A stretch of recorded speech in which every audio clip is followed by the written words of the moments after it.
Hello Internet, this is Kawa, and I am playing the Stanley Parable. This is a game about choices, and this is a game about game. Otherwise I don't know much. There's a demo available on Steam, but it tells me nothing about the plot. Neither does the trailer. All I know right now is that, well, this is mirroring itself, which is really cool, including, the little fraps display on the top left, which is kind of freaky, but kind of awesome. Anyway, let's get started, shall we? Never the end. Is never the end. Is never the end. Is loading.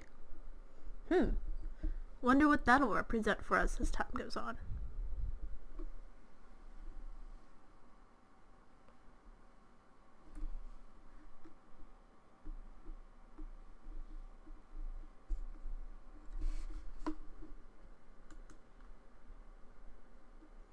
Seems to be a very slow load. I don't know if this is intentional or not. It's hard to tell in this game. Well, I think I'll cut here and come back when it's back. The story of a man named Stanley. Stanley worked for a company in a big building where he was employee number 427. Employee number 427's job was simple. He sat at his desk in room 427 and he pushed buttons on a keyboard. Orders came to him through a monitor on his desk, telling him what buttons to push, how long to push them, and in what order. This is what employee 427 did every day of every month of every year. And although others might have considered it soul-rending, Stanley relished every moment that the orders came in, as though he had been made exactly for this job. And Stanley was happy. And then one day, something very peculiar happened. Something that would forever change Stanley. Something he would never quite forget. He had been at his desk for nearly an hour when he realized that not one single order had arrived on the monitor for him to follow. No one had showed up to give him instructions, call a meeting, or even say hi. Never in all his years at the company had this happened. This complete isolation. Something was very clearly wrong. Shocked, frozen solid, Stanley found himself unable to move for the longest time. But as he came to his wits and regained his senses, he got up from his desk and stepped out of his office. So, this is kind of interesting for me.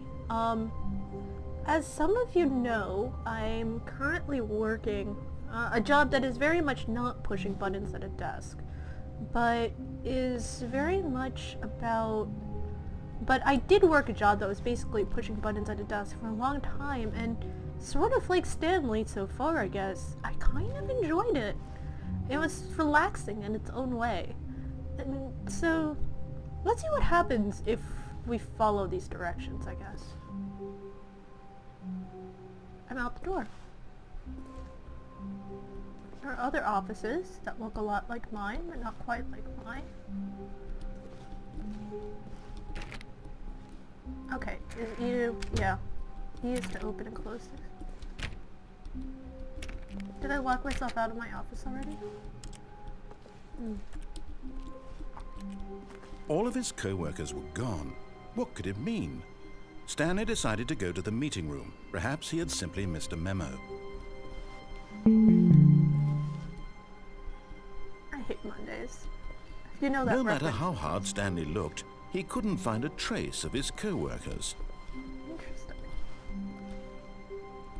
Something perpetually loading. More mugs.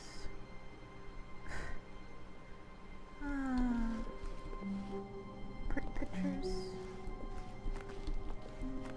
Curious.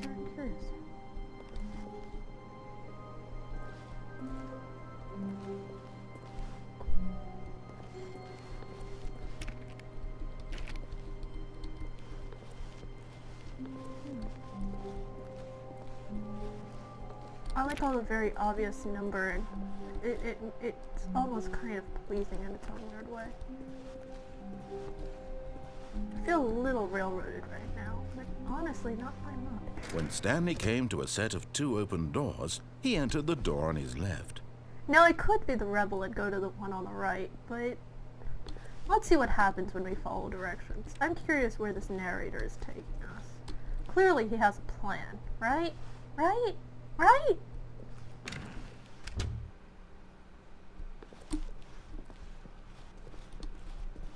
I probably would have taken the left anyway. I probably would have done this whole, like, hug the left wall, try to get through the maze sort of thing.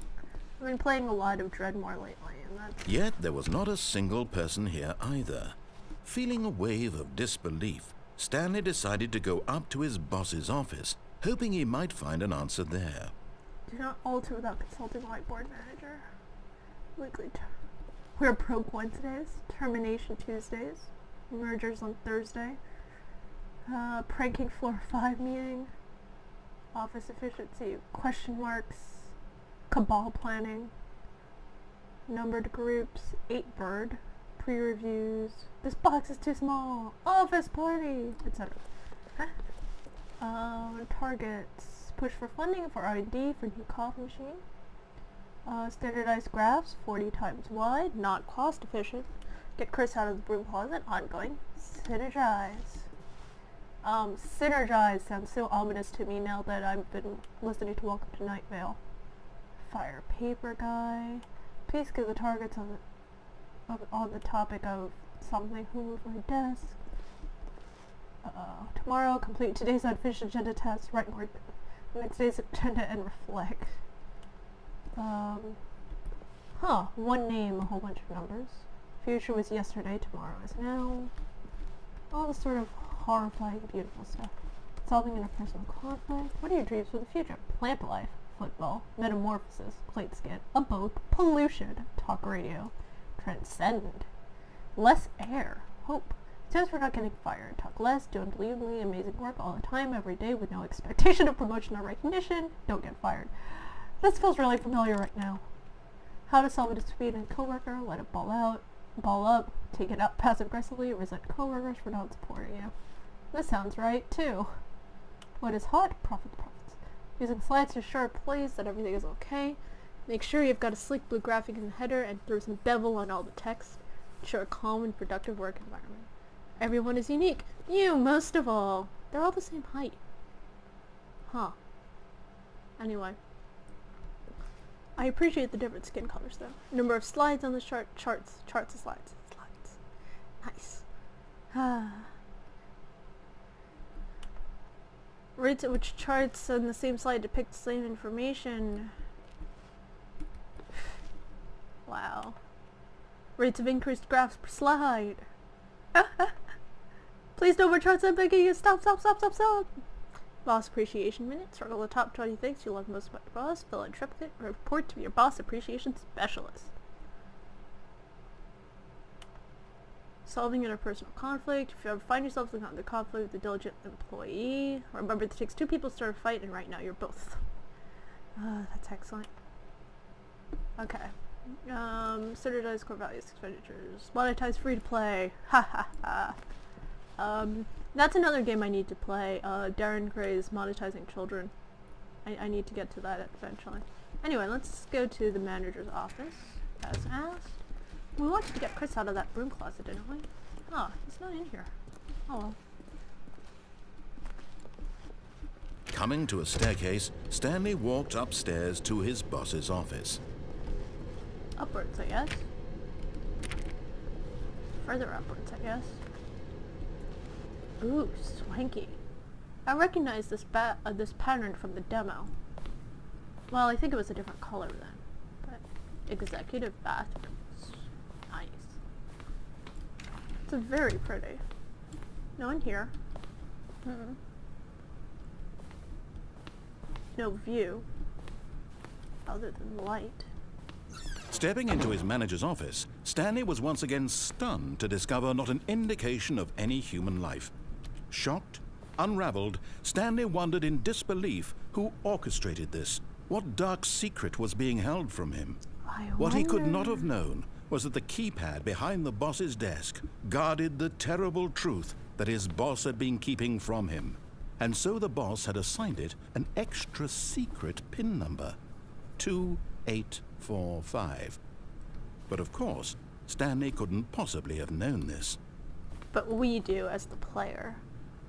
Oh, that's interesting. So do I play as Stanley or do I play as Kawa, who knows things that Stanley does not know? This is a very good question. Stanley just sat around twiddling his thumbs. Trying to input anything on the device was useless, since he could never possibly know that the combination was 2845. Okay, I get it, narrator. You're egging me on. Let's see what you have to say.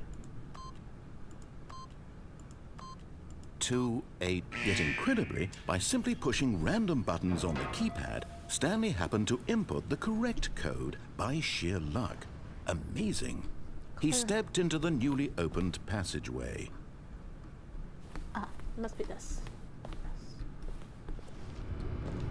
Oh, this is creepy. Very industrial.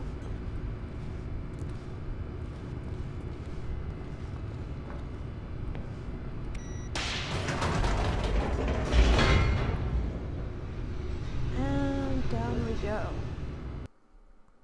Loading, loading, loading, loading. I guess I'll be right back. Descending deeper into the building, Stanley realized he felt a bit peculiar. It was a stirring of emotion in his chest, as though he felt more free to think for himself, to question the nature of his job. Why did he feel this now, when for years it had never occurred to him? This question would not go unanswered for long. Oh, that's creepy. Follow the light, follow the light. I remember very clearly reading... Stanley walked straight ahead through the large door that read Mind Control Facility. Let me stand here for a second to tell that story. When Valve was developing Left 4 Dead 2, I believe, they released a blog post about how using light guides players' actions towards the correct place.